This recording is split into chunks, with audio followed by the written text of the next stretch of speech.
വചനാമൃതം തയ്യാറാക്കി അവതരിപ്പിക്കുന്നത് ലത്തീഫ് പറമ്പിൽ.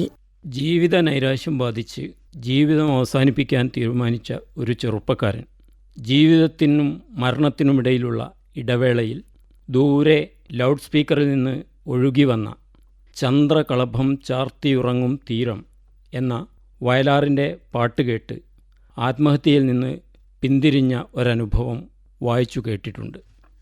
മണ്ണിന് വിണ്ണിൻ്റെ വരദാനമായ സംഗീതത്തെ ഇഷ്ടപ്പെടാത്തവർ ആരും ഉണ്ടാവില്ല.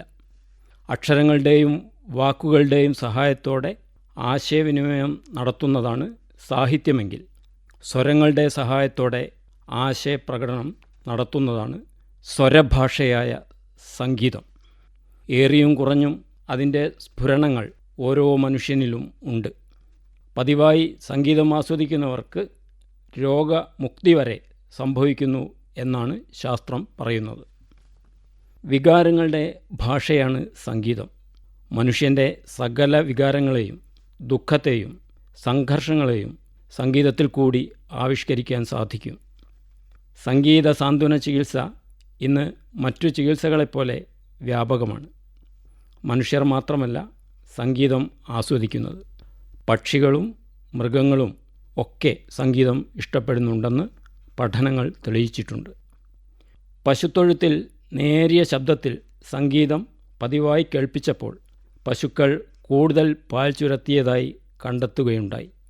മനുഷ്യരുടെ കാര്യത്തിൽ ആണെങ്കിൽ ടെൻഷൻ കുറയ്ക്കാനും ഏകാന്തതയെ അതിജീവിക്കാനും ഡിപ്രഷൻ മാറ്റാനുമൊക്കെ സംഗീതം മുന്തിയ ഔഷധമാണെന്ന് തെളിഞ്ഞുകഴിഞ്ഞു. സംഗീതം നമുക്ക് ശാന്തിയും സമാധാനവും കൈവരുത്തുന്നു. രാത്രി തീരെ ഉറക്കം വരാത്തവർ റേഡിയോയിലോ ടേപ്പ് റെക്കോർഡറിലോ പാട്ട് കേട്ടുകൊണ്ട് കിടന്നാൽ 3-4 പാട്ടുകൾ കഴിയുമ്പോഴേക്കും നല്ല ഉറക്കത്തിലേക്ക് വീഴുമെന്ന കാര്യത്തിൽ ഒരു സംശയവുമില്ല. യേശുദാസ് എന്ന ഗായകനെ പണ്ഡിതരും പാമരരും ധനികരും ദരിദ്രരും ഒരുപോലെ ഇഷ്ടപ്പെടുന്നത് അദ്ദേഹത്തിൻ്റെ സ്വരമാധുരി ഒന്നുകൊണ്ടു മാത്രമാണല്ലോ. സമ്യക്കാകുന്ന ഗീതം, അതായത് നല്ല ഗീതം എന്നാണ് സംഗീതം എന്ന വാക്കിനർത്ഥം. ശ്രോതാക്കളിൽ സന്തോഷം, ദുഃഖം, അനുകമ്പ, ശാന്തി തുടങ്ങിയ വികാരങ്ങൾ ഉളവാക്കാൻ സംഗീതത്തിന് കഴിയുമെന്ന് വിശ്വസിക്കുന്നു. സംഗീതം കൊണ്ട് മഴ പെയ്യിച്ചതിനും രോഗശമനമുണ്ടായതിനും എത്രയോ ഉദാഹരണമുണ്ട്.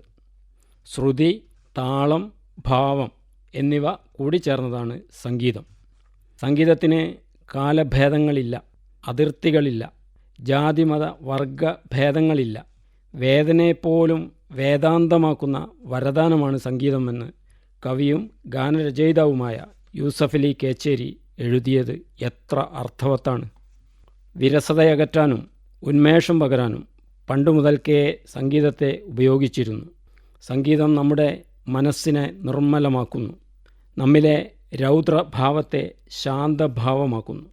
മനസ്സ് വല്ലാതെ വേവലാതിപ്പെടുമ്പോൾ, ഉള്ളിൽ എന്തെങ്കിലും വിഷമം തികട്ടി വരുമ്പോൾ നിങ്ങൾക്ക് ഇഷ്ടപ്പെട്ട ഒരു പാട്ട് കേട്ടു നോക്കൂ. വേവലാതിയും വിഷമങ്ങളും ഒക്കെ അലിഞ്ഞില്ലാതാവും. സംഗീതത്തെ ഹൃദയം കൊണ്ട് വരവേറ്റവർ ശാന്ത സ്വഭാവികൾ ആയിരിക്കും. ഒരു തരത്തിലുള്ള അക്രമവാസനകളും അവരെ തേടി വരുന്നേയില്ല. സംഗീതത്തിൻ്റെ അനന്ത സാധ്യതകളെക്കുറിച്ചറിയാനുള്ള എളുപ്പവഴി സംഗീതവുമായി സമരസപ്പെടുക എന്നതാണ്. അതുകൊണ്ട് തന്നെയാണ് മുഹമ്മദ് റാഫിയുടെയും യേശുദാസിൻ്റെയും ഗാനങ്ങളെ നമ്മളൊക്കെ നെഞ്ചേറ്റുന്നതും. ലത്തീഫ് പറമ്പിൽ തയ്യാറാക്കി അവതരിപ്പിച്ച വചനാമൃതമാണ് ഇതുവരെ കേട്ടത്.